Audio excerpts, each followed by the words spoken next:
The July sun cast a golden glow over the pristine lawns of the Ashford Estate, where white roses framed the aisle and a string quartet played Vivaldi's Spring. It was supposed to be the wedding of the year. Clara Monroe marrying Daniel Wexler, heir to the Wexler Hotels' fortune. The guest list read like a Forbes gala, and every camera in the crowd captured the picture-perfect moment, until a drone buzzed overhead. Heads tilted skyward just as the drone dipped low, dragging a fluttering banner behind it. Asked the groom about Marbella 2023. For a heartbeat, the crowd stilled. Then whispers rippled through the air like a wave. Clara froze at the altar, her hand still entwined with Daniel's. What is this?" she whispered, voice brittle. Daniel's face drained of color. I don't know." His voice cracked. "It's some sick joke." But eyes were already turning. First to Daniel, then to one another, because everyone knew about Marbella, or thought they did. The first to break was Daniel's best man, Jordan Clark. The stockbroker bolted from his chair, grabbing Daniel's arm. "She knows? About Marbella? Jesus, Dan, I told you we should have come clean." "Jordan," Daniel hissed. "Shut the hell up." But it was too late. Clara yanked her hand away. "Come clean about what?" Her voice rang out, cutting through the murmurs. Jordan blanched. It wasn't what it looked like. We were drunk. I thought you and Daniel were on a break." "You slept with him?" Clara gasped. "What?" Jordan's eyes widened. "No, I slept with Lena."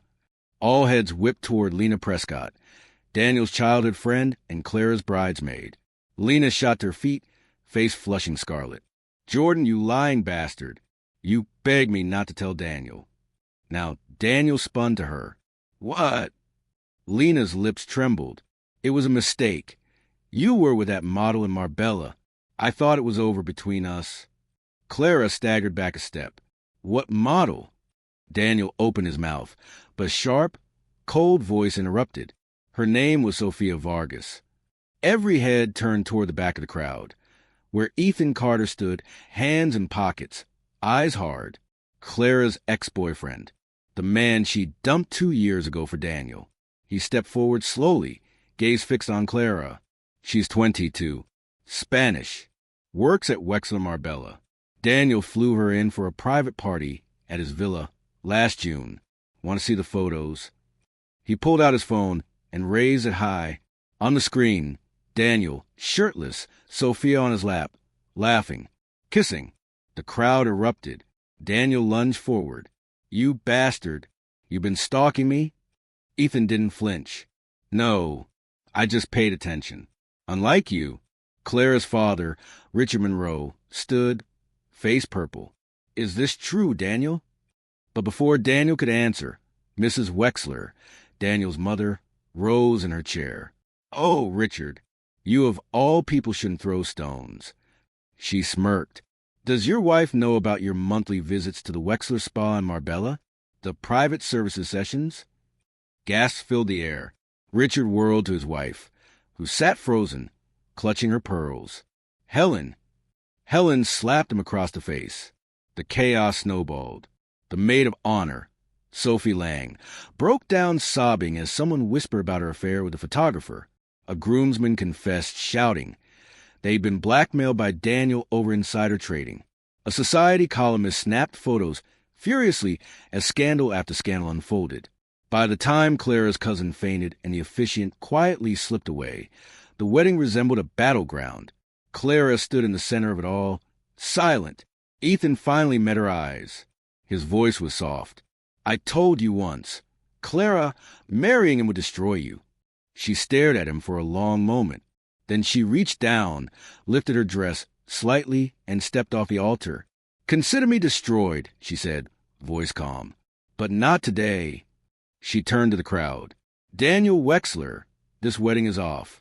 All of you, you're exactly where you belong. With each other. In hell." She walked past Ethan without a word until she paused beside him. "Thank you," she whispered. He gave a single nod, and with the eyes of a ruined wedding party on her back, Clara Monroe walked out into the sunshine.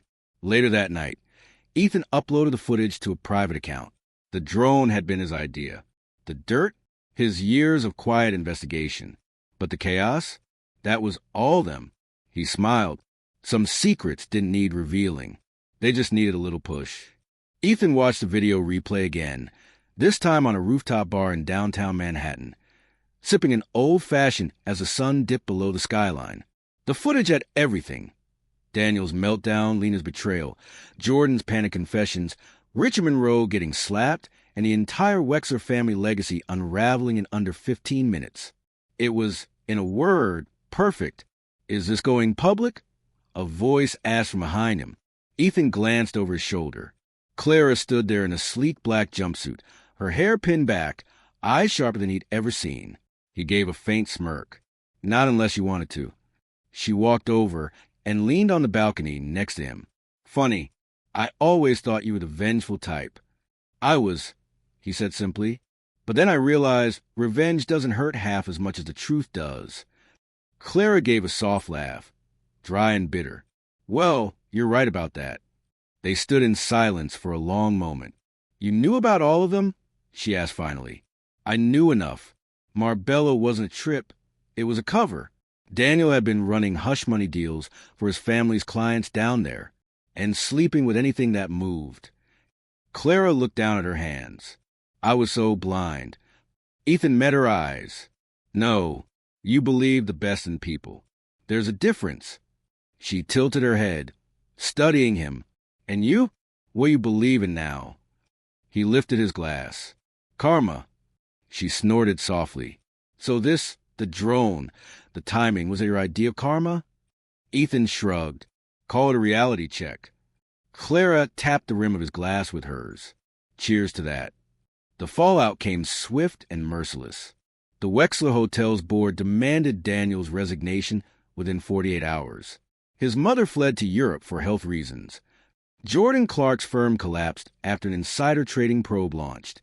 Lena Prescott was dumped by her fiancé and exposed for embezzling from her charity foundation. Richard Monroe resigned from the family trust. Helen filed for divorce, citing irreconcilable public humiliation. Clara? She sold her half of the Monroe estate, donated a hefty chunk to women's shelters, and launched a podcast called The Marbella Effect. The first episode? Why We Ignore Red Flags. It hit 1 million streams in 3 days. As for Ethan, he left the video in his vault, untouched. Never leaked it. Never needed to. Because some truths don't have to go viral to change everything. And sometimes the best revenge is letting them ruin themselves. 2 months later, Clara stood before a live audience in New York City, headlining a sold-out panel on truth, power, and betrayal. The applause echoed as she walked onto the stage, no longer the almost Mrs. Wexler, but a woman who had turned scandal into a platform. In the front row sat Ethan, arms crossed, wearing the half-smile he always had when things unfolded just as he'd expected. When Clara spoke, her voice was clear. I thought my wedding day would be the start of a life built on love and trust. Instead, it exposed lies I refused to see. I was betrayed by my fiancé, friends, even my own family. But what I learned is this: betrayal doesn't break you. It wakes you up. The crowd erupted in applause. Ethan stood as the crowd gave a standing ovation, giving her a nod, the only approval she ever needed from him. That night, they crossed paths backstage. Impressive, Ethan said, slipping his hands into his pockets. Clara gave him a small, knowing smile. Revenge feels different when you're not the one serving it, huh?